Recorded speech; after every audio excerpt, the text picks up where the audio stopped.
आइए सुनते हैं सूर्यकांत त्रिपाठी निराला का लिखा उपन्यास अप्सरा, मेरी यानी यशी की आवाज़ में।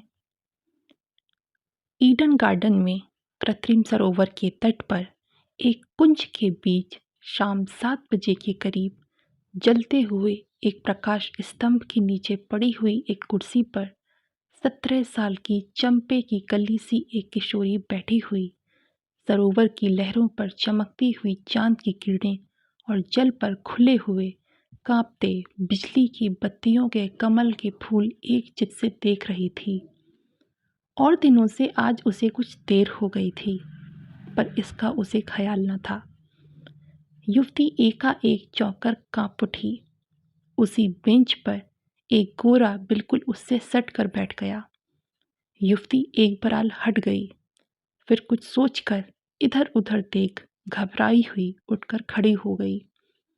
गोरे ने हाथ पकड़कर जबरन बेंच पर बैठा लिया। युवती चीख उठी। बाग में उस समय इक्के दुक्के आदमी रह गए थे। युवती ने इधर उधर देखा, पर कोई नजर न आया। भय से उसका कंठ भी रुक गया। अपने आदमियों को पुकारना चाहा, पर आवाज न निकली। गोरे ने उसे कसकर पकड़ लिया। गोरा कुछ निश्चल प्रेम की बातें कह रहा था कि पीछे से किसी ने उसके कॉलर में उंगलियां घुसेड़ दीं और गर्दन के पास कोट के साथ पकड़कर साहब को एक बित्ता बेंच से ऊपर उठा लिया, जैसे चूहे को बिल्ली। साहब के कब्जे से युवती छूट गई। साहब ने सिर घुमाया। आगंतुक ने दूसरे हाथ से युवती की तरफ सिर फेर दिया। अब कैसी लगती है?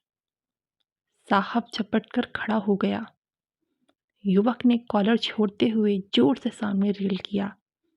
एक पेड़ के सहारे साहब संभल गया। फिर कर उसने देखा, एक युवक अकेला खड़ा है। साहब को अपनी वीरता का ख्याल आया। तुम हमको पीछे से पकड़ा, कहते कहते साहब युवक की ओर लपका। तो अभी दिल की मुराद पूरी नहीं हुई। युवक तैयार हो गया। साहब को बॉक्सिंग यानी घूसेबाजी का अभिमान था और युवक को कुश्ती का। साहब के वार करते ही युवक ने कलाई पकड़ ली और यहीं से बांधकर बाहल्ले में दे मारा। छाती पर चढ़ बैठा, कई कृत्य कस दिए। साहब बेहोश हो गया। युवती खड़ी सविस्मय ताकती रही। युवक ने रुमाल भिगोकर साहब का मुंह पोंछ दिया और उसी को सिर पर रख दिया। जेब से कागज निकाल बेंच के सहारे एक चिट्ठी लिखी और साहब की जेब में रख दी। फिर युवती से पूछा, आपको कहाँ जाना है? मेरी मोटर रास्ते पर खड़ी है। उस पर मेरा ड्राइवर और बूढ़ा आदमी अकेला बैठा होगा।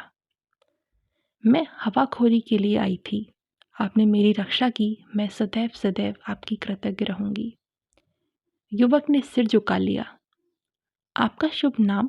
युवती ने पूछा। नाम बतलाना अनावश्यक समझता हूँ। आप जल्द यहाँ से चली जाएं।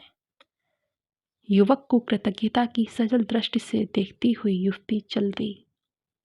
रुककर कुछ कहना चाहा, पर कह न सकी। युवती फील्ड की फाटक की ओर चली। युवक हाईकोर्ट की तरफ चला गया। कुछ दूर जाने के बाद युवती फिर लौटी। युवक नज़र से बाहर हो गया था। वहीं गई और साहब की जेब से चिट्ठी निकालकर चुपचाप चली गई। आखिर कौन थी ये युवती और कौन था ये युवक? जानते हैं अगले भाग में।